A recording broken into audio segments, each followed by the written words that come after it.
Halo, kembali lagi bersama saya Fabiana Krista Natalia dari kelas 12. Pada kesempatan kali ini, saya akan mengulas kembali pelajaran PKWU mengenai wirausaha produk kerajinan untuk pasar lokal.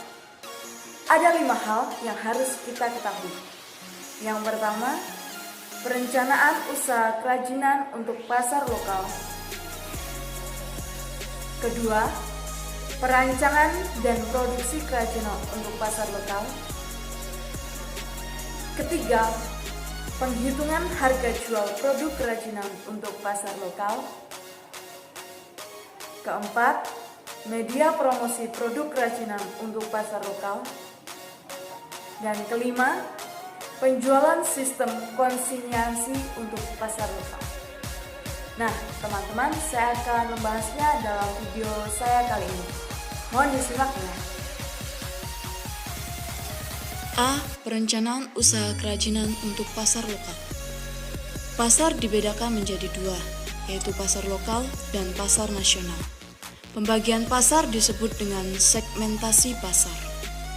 Nah, setiap pasar tentunya memiliki kebutuhan, keinginan, selera, dan daya beli yang berbeda pula ya. Misalnya kebutuhan dipengaruhi oleh kondisi lingkungan. Nah, daerah yang bersuhu rendah menyebabkan orang-orang yang membutuhkan penghangat. Maka kita akan membuat suatu produk yang cocok untuk di daerah tersebut. Dan pada prinsipnya, pasar terjadi karena adanya permintaan dan penawaran. Dan juga dalam pasar sasaran terdapat kuesioner. Apa itu kuesioner? Kuesioner adalah beberapa pertanyaan yang diajukan untuk para pembeli. Misalnya, warna yang paling disukai itu warna apa? Tema yang disukai apa? Bentuknya bagaimana? Dan lain sebagainya.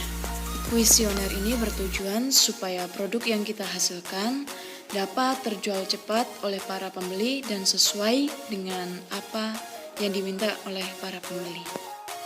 Yang selanjutnya adalah perancangan dan produksi kerajinan untuk pasar lokal. Ada 4 hal yang harus kita lakukan. Yang pertama, brainstorming. Kedua, rasionalisasi. Ketiga adalah prototyping atau membuat studi model. Dan yang terakhir adalah penentuan desain akhir. Selanjutnya kita akan beralih ke tahapan produksi. Secara umum terbagi atas pengolahan bahan atau pembahanan, lalu pembentukan, perakitan, dan finishing. Nah, dalam metode produksi ini kita dapat melakukan dengan metode tradisional ataupun metode modern. Selanjutnya yaitu penghitungan harga jual produk kerajinan untuk pasar lokal. Metode penghitungan harga pokok produksi dapat dibuat dengan 2 pendekatan. Pendekatan pertama adalah pendekatan full costing. Pendekatan full costing yaitu pendekatan yang memperhitungkan semua unsur biaya produksi, yaitu biaya bahan baku, biaya tenaga kerja produksi, dan biaya overhead.